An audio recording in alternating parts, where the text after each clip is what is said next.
Hi, welcome back to the happenings and today we discuss about soya meal को जो है वो essential commodity में शामिल कर दिया गया है। मेरा नाम आशीष कुमार है। तो देखते हैं कि ये जो टॉपिक है ये किस किस चीज़ के लिए इम्पोर्टेंट है। तो पहले तो ये आएगा गवर्नेंस के तहत आएगा, मेंस पेपर 2 में आएगा, जिसमें गवर्नेंस, ट्रांसपेरेंसी एंड अकाउंटेबिलिटी के तहत आएगा। ठीक है, सिटीजन चार्टर्स में भी इसको शामिल किया जा सकता है। प्रीलिम्स लेवल में क्या पूछेगा है, रेगुलेशन ऑफ इसेंशियल कमोडिटीज, ये चीज़ पूछेगा। और मेंस लेवल में essential commodities act, essential commodities act को पूछेगा। तो ये जो चीज़ है हुई है अभी, उसको जानते हैं क्या हुआ है आखिरकार। In a bid to cool down the domestic price of soya meal, soya meal के जो डोमेस्टिक प्राइस हैं उनको डाउन करने के लिए government has notified order under the essential commodities act to declare soya meal as an essential commodities under the essential commodities act 1955। मतलब कि सोया meal को सेंटर द्वारा इसेंशियल कमोडिटीज में शामिल कर दिया गया है। इसेंशियल कमोडिटीज किसके तहत आती हैं? ये आती हैं इसेंशियल कमोडिटीज एक्ट 1955 के तहत आती हैं। ठीक है, क्योंकि सोया मील के जो है प्राइसेस बहुत ज़्यादा ऊपर नीचे होते हैं और जिसको रेगुलेट करने के लिए ये इसेंशियल कमोडिटीज एक्ट होते हैं। ठीक है, तो essential commodities act ECA 1955 was established to ensure the delivery of certain commodities or product, the supply of which, if obstructed due to hoarding or black marketing, would affect the normal life of the people। मतलब कि कुछ जो ऐसे items होते हैं, ऐसी commodities होती हैं, ऐसे प्रोडक्ट होते हैं जिनकी ब्लैक मार्केटिंग चालू हो जाती है, जिनकी होर्डिंग चालू हो जाती है, तो उनको रेगुलेट करने के लिए उनको इसेंशियल कमोडिटीज़ में डाल दिया जाता है ताकि उनको गवर्नमेंट हैंडल कर सके। ठीक है, the list of items under the act includes drugs, fertilisers, pulses, दालें, एडिबल ऑयल जो होते हैं, एज वेल एज पेट्रोलियम और पेट्रोलियम प्रोडक्ट्स। ये सारी चीज़ें किसके तहत होती हैं? इसेंशियल कमोडिटीज़ में आती हैं। ठीक है, the centre can include new commodities as and when the need arises. ठीक है, जब भी नीड होगी तब सेंटर क्या कर सकता है? न्यू कमोडिटीज को ऐड कर सकता है। Take them off the list once the situation improves, और उनको लिस्ट से हटा भी सकता है जब सिचुएशन जो होगी वो नॉर्मल हो जाएगी। ठीक है, additionally the government can also fix the maximum retail price, maximum retail price को भी गवर्नमेंट जो है MRP जो होता है उसको रेगुलेट कर सकती है government. Of any packaged product, जो भी पैकेज्ड प्रोडक्ट होते हैं उनको, that it declares N essential commodities, जो उसको इसेंशियल कमोडिटीज डिक्लेयर करता है। ठीक है, हाउ ECA वर्क्स, जो इसेंशियल कमोडिटीज एक्ट है वो कैसे वर्क करता है। तो फर्स्ट में देखते हैं इसमें, centre notifying stock limit holding. ठीक है, सेंटर जो है वो नोटिफाई करता है जो स्टॉक लिमिट होती है, जो सेंटर जो है वो स्टॉक जमा के रखता है। ठीक है, इफ द सेंटर फाइंड्स, यदि सेंटर को पता लगता है दैट ए सर्टेन कमोडिटी, कोई commodity is in short supply, जो जिसकी मात्रा जो है वो सेंटर के पास में स्टॉक में कम हो चुकी है, and it's price is spiking, और उसके प्राइस जो है वो दाम बढ़ ही रहे हैं, it can notify stock holding limits, वो स्टॉक होल्डिंग लिमिट मतलब उस पर उसके जो स्टॉक है उस पर होल्ड लगा सकता है on it for a specified period, किसी एक स्पेसिफाइड पीरियड के लिए।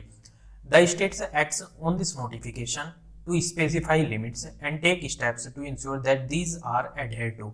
जो स्टेट्स होते हैं वो क्या करते हैं, इस नोटिफिकेशन को स्पेसिफाई करते हैं कि हमारे पास में इतना आइटम है और उस पर लिमिट लगा देते हैं, और जो जैसा सेंटर बोलता है वैसे ही वो चलते हैं। एनीबॉडी ट्रेडिंग, जो ट्रेड कर रहे होंगे, डीलिंग इन द कमोडिटी, उस कमोडिटी से डील करेंगे, बीट होलसेलर, रिटेलर्स और even importers, are prevented from stockpiling it beyond a certain quantity. मतलब ऐसा होता है कि जो ट्रेडिंग कर रहे हैं उस कमोडिटी की, उसकी डीलिंग कर रहे हैं, होलसेलर हो गए, जो विक्रेता हो गए, रिटेलर्स हो गए, इम्पोर्टर्स हो गए, ये सारे के सारे क्या करते हैं, जब ये कभी कभी कि जब इनको पता लगता है कि कोई कमोडिटी जो है उसका स्टॉक जो है वो फिनिश हो रहा है, वो लो जा रहा है, और उसके प्राइस जो है वो बढ़ रहे हैं, तो वो क्या करते हैं, उसकी स्टॉक जमा करने लगते हैं अपने पास में, जिस कारण क्या होता है कि सेंटर जो है उनको भी क्या कर देता है, उनको भी प्रिवेंट करता है कि भाई तुम भी ये चीज नहीं कर सकते। ठीक है, इसलिए उसको इसेंशियल कमोडिटीज में डाल दिया जाता है। States can opt out, states जो हैं वो ऑप्ट आउट कर सकते हैं, मतलब बाहर निकल सकते हैं, ठीक है। A state can however choose not to impose any restriction, state के पास में ये अथॉरिटी होती है कि वो उस चीज पे रिस्ट्रिक्शन ना लगाए, बट वंस इट डज, लेकिन जब वो कभी कर लेता है, traders have to immediately sell into the market any stock held beyond the mandated quantity. अब क्या होता है कि जो स्टेक होल्डर्स होते हैं, होलसेलर होते हैं, उनको एक लिमिट तय की गई है कि आप जो है अपने पास सिर्फ और सिर्फ इतना स्टॉक ही जमा करके रख सकते हैं, और अगर आपके पास में इससे ज़्यादा होगा तो आपको, अगर स्टेट ने कोई लिमिट लगा दी, रिस्ट्रिक्शन लगा दी, तो आपको वो जो है अपने पास से मार्केट में बेच देना पड़ेगा, तभी के तभी सेल कर देना पड़ेगा। What happens for non compliance, ठीक है, नॉन कंपाइलेंस क्या होते हैं for non compliance? As not all shopkeepers और traders comply, state agencies conduct trades to get everyone to toe the line and errant are punished. मतलब ये होता है कि जब कभी लगे, स्टेट को लगता है कि भाई कोई जो विक्रेता है वो क्या कर रहा है, वो उस जो लिमिट से ऊपर का ये जो मटेरियल है इसको मार्केट में सेल नहीं कर रहा है, तो क्या करता है स्टेट उसके ऊपर रेड्स कर सकता है। रेड्स करने का जो अथॉरिटी है वो स्टेट के पास में है, और उसको पनिश भी कर सकता है अगर वो गिल्टी पाया जाता है। द एक्सेस स्टॉक, जो लिमिट से ज़्यादा का स्टॉक होता है, आर ऑक्शन्ड, ठीक है, उसका ऑक्शन लगाया जाता है, और sold through fair price shops, और उसको जो है, जो फालतू का है, जो लिमिट से ज़्यादा है, लिमिट से ज़्यादा बोलेंगे, फालतू तो नहीं बोलेंगे, उसको क्या करेंगे, ऑक्शन के द्वारा या फिर जो प्राइस चल रहा है, एमआरपी बोल देंगे जिसको, एमआरपी के थ्रू उसको मार्केट में बेच दिया जाएगा। दिस इंप्रूव सप्लाईज, ये सप्लाई को इंप्रूव करेगा, एंड ब्रिंग डाउन प्राइसेस, और जो प्राइस जो हो रहे थे वो हाइक हो रहे थे तो उनको क्या कर देगा, डाउन में ले आएगा, ठीक है, उनको नॉर्मलाइज कर देगा। एग्जाम्पल देख लेते हैं हमारे पास में, द यूनियन गवर्नमेंट, जो यूनियन गवर्नमेंट है, has brought mask and hand sanitizer under the ECA to make sure that these products key for preventing the spread of COVID-19 infection are available to the people at the right price and in the right quality, ठीक है। later this move was reverted, ठीक है। तो union government ने क्या किया कि जिस टाइम पे कोविड-19 चालू हुआ था, तो मास्क को और किसको, मास्क को और सैनिटाइजर को, इन दोनों को इसेंशियल कमोडिटीज में ऐड कर दिया था, ठीक है, ताकि इनका जो प्राइस है वो नॉर्मलाइज ही रहे।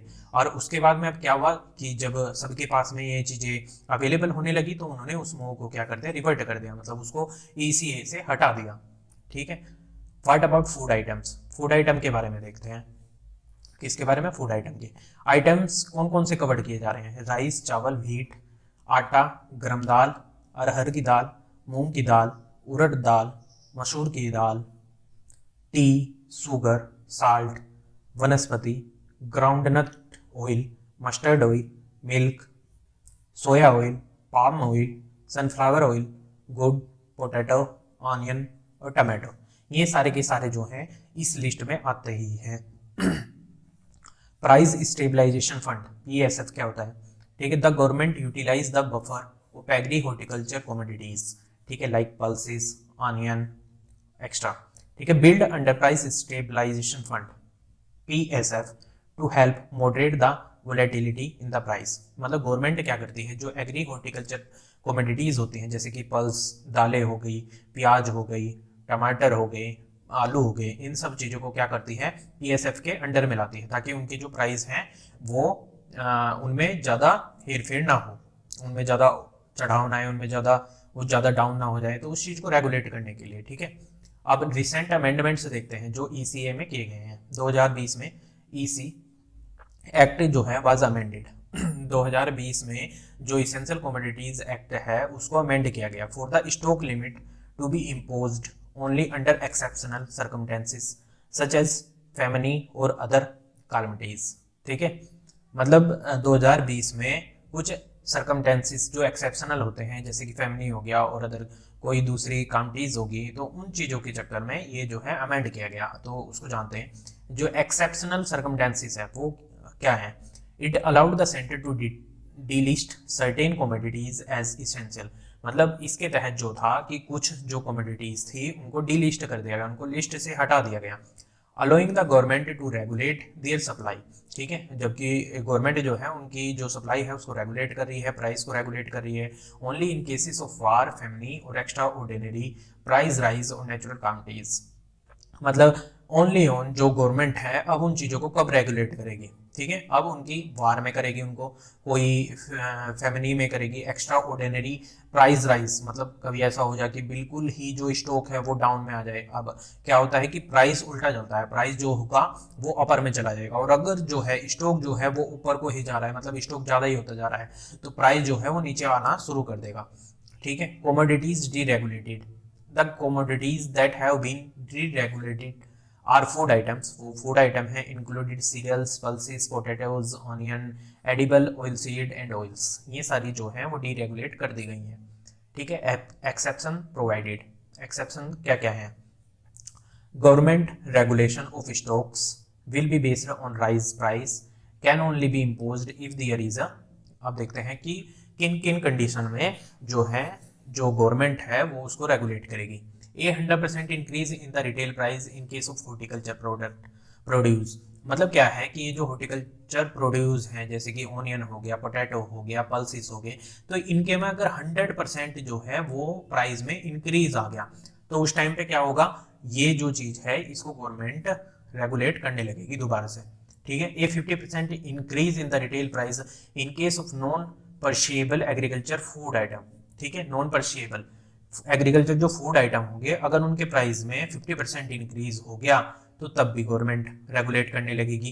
ठीक है, these restriction will not apply to stocks of food held for public distribution in India, मतलब जो इंडिया में हम बोलते हैं ना कि कोटा कोटा मिलता है जो, उस पर ये जो रिस्ट्रिक्शन है उस पर लागू नहीं होगी।